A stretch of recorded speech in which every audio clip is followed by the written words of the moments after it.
Je me présente, je suis Floriane Pellerin, je suis interne en psychiatrie en 6e semestre au moment où j'enregistre cette conf. On est ensemble pour une conf qui en théorie est censée durer à peu près 2h30. C'est une conf quand je la réalise en présentiel, elle dure entre 3h et 2h30. Bon là comme c'est de l'enregistrement que vous pouvez pas participer, ça sera sûrement plus court. C'est une conf que moi je vais dérouler sans forcément vous laisser le temps de prendre des pauses pour un peu réfléchir. Donc si vous voulez vous prendre plus de temps pour réfléchir à ce que vous auriez coché, n'hésitez pas à mettre en pause ou n'hésitez pas à refaire la conf en live quand elle sera faite en live dans les prochains mois. Pour vous présenter un peu la conf, c'est une conf en 3 grandes parties. Il y a une partie psy-adulte qui est à peu près la moitié de la conf, qui est surtout axée autour des troubles de l'humeur, donc dépression et bipolarité, une partie pédopsie et une partie addicto. Tout le reste de la psy-adulte, donc particulièrement tout ce qui est schizophrénie, est traité dans l'autre conf. Donc comme ça peut déjà vous aider sur quelle conf vous voulez faire en fonction où vous en êtes, dans vos révisions. Alors. Moi, j'aime bien commencer par rappeler un peu ce qui tombe à l'ECN, ce qui tombe aux EDN. Avant les grands classiques, ce qui tombait quasiment un an sur deux, donc en 2017, 2019, 2021, c'est l'épisode dépressif associé à un trouble anxieux, associé à des questions sur le suicide. Il y avait quasiment systématiquement aux ECN un QI par an sur le suicide et donc surtout sur le risque suicidaire. Autre grand classique, il pouvait tomber la schizophrénie, qui tombait 2 fois 2018 et 2022, et de temps en temps des petites surprises avec de la pédopsie. Bon, l'anorexie, on s'y attend un peu, parce que quand même, on sait que c'est une grosse pathologie quand on est externe, on sait que la morbidité, elle est importante, la mortalité aussi, mais 2020, TDAH, ça avait fait beaucoup de dégâts.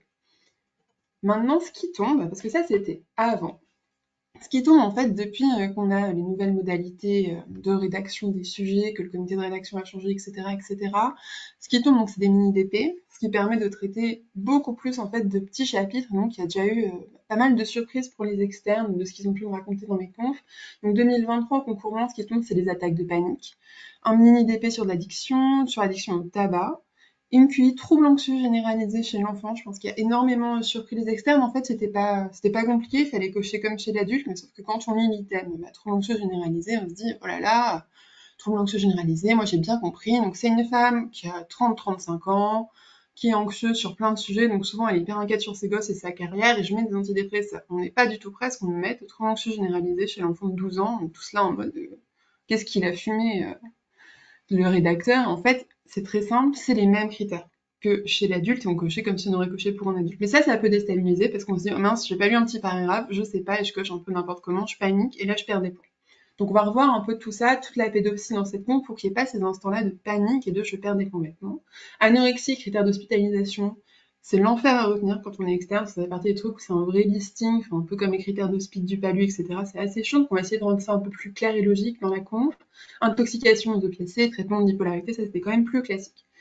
Aux ECN 2023, dépression du jeune de 13 ans, pareil, ça a déstabilisé pas mal d'externes qui se sont dit, bah moi la dépression, ce que j'ai retenu, c'est que ça touchait surtout les personnes âgées vieilles, parce que dans les banques d'entraînement, c'est surtout, on vous met une dépression mélancolique du sujet âgé et on vous met pas trop d'autres choses. Donc dépression chez l'ado, bah pareil, il y en a que ça fait paniquer, il y en a qui ont perdu des places sur ça.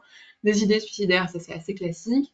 Trouble du stress post-traumatique, un premier épisode psychotique en QI, trouble addictif et un QI sur une personnalité borderline qui est la trouble de personnalité qui est le plus tombeur.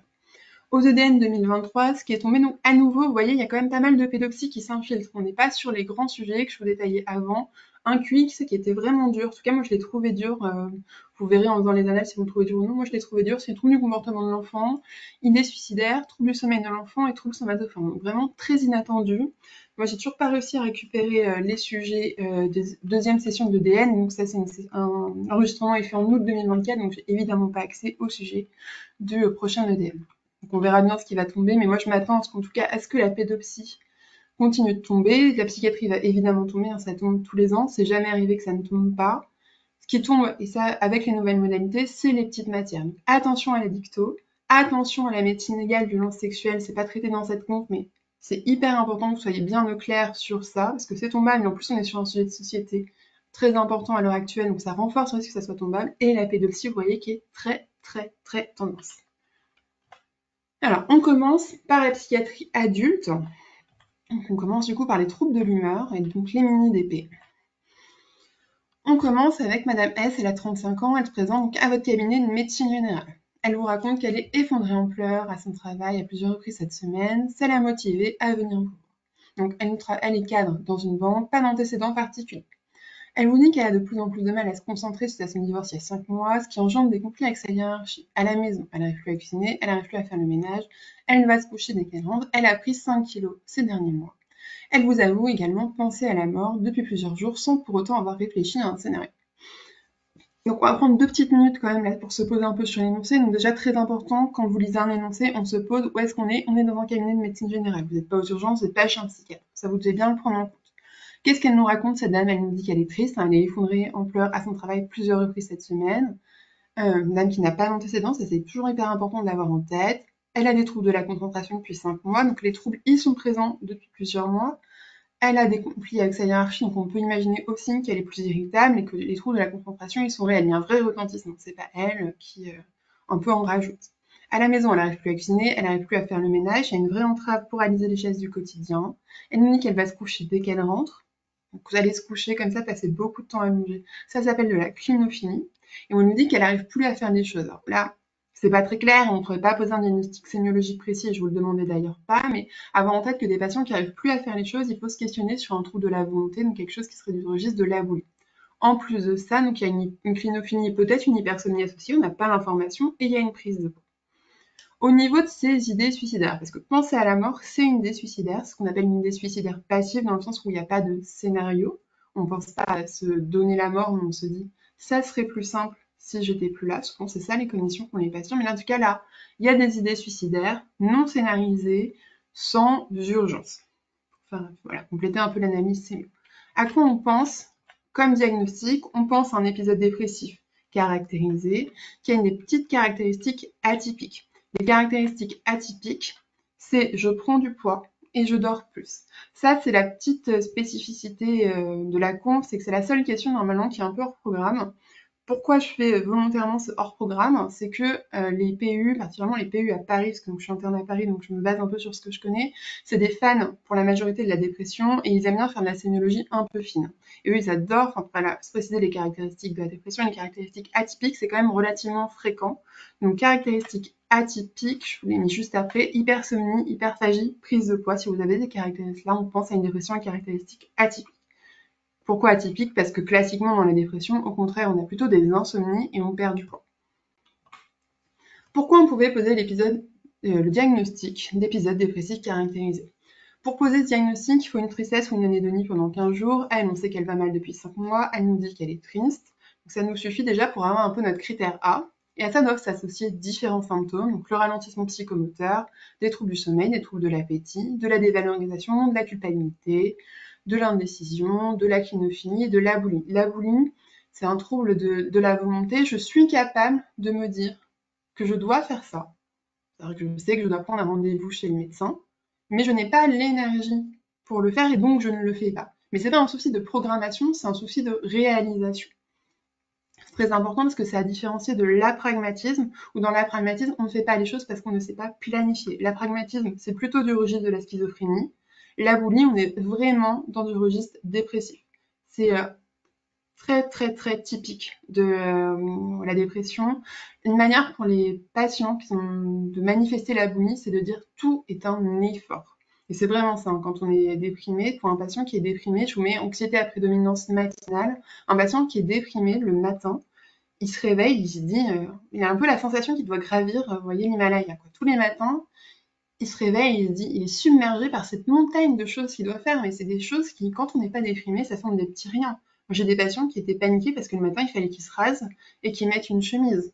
Ils n'étaient pas capables, ces patients qui étaient hospitalisés, ils n'étaient pas capables de se dire dans quel ordre est-ce que je me rase d'abord ou est-ce que je mets ma chemise d'abord. Et ça, c'était un effort monumental. Et je parle de personnes qui fonctionnaient très bien, enfin un monsieur qui était diplômé d'HEC, qui avait été 4 sup toute sa vie, une carrière brillante, et qui là, au cours de cet épisode dépressif, je dois me raser ou je dois mettre une chemise.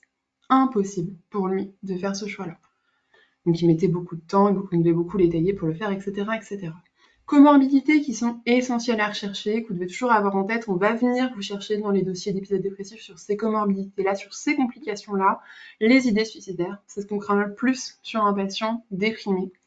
Vous devez rechercher l'antécédent d'hypomanie, parce que si vous avez un antécédent d'hypomanie, vous n'êtes plus dans un trouble dépressif, vous êtes dans un trouble bipolaire. Ça ne se traite pas du tout de la même manière, et vous risquez d'avoir 0,1 DP si vous passez à côté d'un diagnostic de bipolarité et que vous posez juste un diagnostic d'épisode dépressif. Donc ça, c'est très important. Il faudra faire une distinction, on y reviendra après quand on parlera de la bipolarité. Et enfin, l'alcool.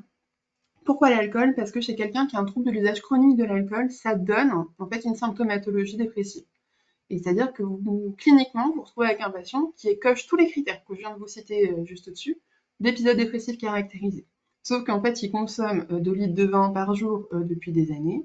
Et en fait, ça, vous ne pouvez pas du coup poser le diagnostic de l'épisode dépressif caractérisé, puisque vous avez une cause potentielle qui peut entraîner en fait cette symptomatologie dépressive. Donc vous pourrez poser le diagnostic d'épisode dépressif caractérisé uniquement à distance du sevrage. Mais en tout cas, tant qu'il y a consommation chronique, vous ne pouvez pas poser un diagnostic d'épisode dépressif caractérisé. Donc vraiment avoir en tête que l'alcool donne une symptomatologie dépressive franche. Mais que vous ne pouvez pas poser le diagnostic. C'est une conséquence de l'alcool, c'est pas un épisode dépressif caractérisé qu'on prend en charge avec des ISRS, etc., etc. Donc, la prise en charge, justement, j'y venais. Est-ce qu'on fait une hospitalisation sous contrainte devant les idées suicidaires? Non, hein, je vous ai dit que ces idées suicidaires, elles sont inquiétantes dans le sens où elles sont quand même là. C'est toujours plus inquiétant d'avoir un patient qui a des idées suicidaires passifs qu'un patient qui n'en a pas du tout d'idées suicidaires. Mais là, il n'y a pas de scénario, il n'y a pas d'urgence. Une dame qui n'a pas d'antécédent, qui est en dehors de l'épisode dépressif, n'a pas un risque très élevé. Il n'y a pas d'autres facteurs qui viennent majorer son risque. Donc là, on ne fait pas une hospitalisation sous contrainte devant les idées suicidaires. Elle n'est pas en crise suicidaire. L'hospitalisation sous contrainte pour idées suicidaires, c'est que quand le patient est en crise. Vous pouvez faire une hospitalisation sans ligne devant les idées suicidaires, pas forcément, là, elle n'a pas les critères de sévérité pour une hospitalisation. L'orientation vers une psychologue, oui, c'est systématique. On oriente toujours vers une psychothérapie pour un épisode dépressif, en tout cas pour vous, pour le concours. Un arrêt de travail, il faut parce que là, son épisode dépressif a un retentissement sur son quotidien professionnel. Là, ça serait bien qu'elle se pose, qu'elle puisse bénéficier d'un traitement et qu'elle puisse reprendre son travail dans des bonnes conditions. Là, ça ne sert à rien, c'est néfaste vraiment pour elle. Orientation vers un psychiatre de ville pour prescription de traitement adapté. Non, vous êtes médecin généraliste, c'est ce qui est noté dans la première ligne de l'énoncé. Première ligne d'un traitement pour une dépression, c'est géré par un médecin généraliste à l'heure actuelle.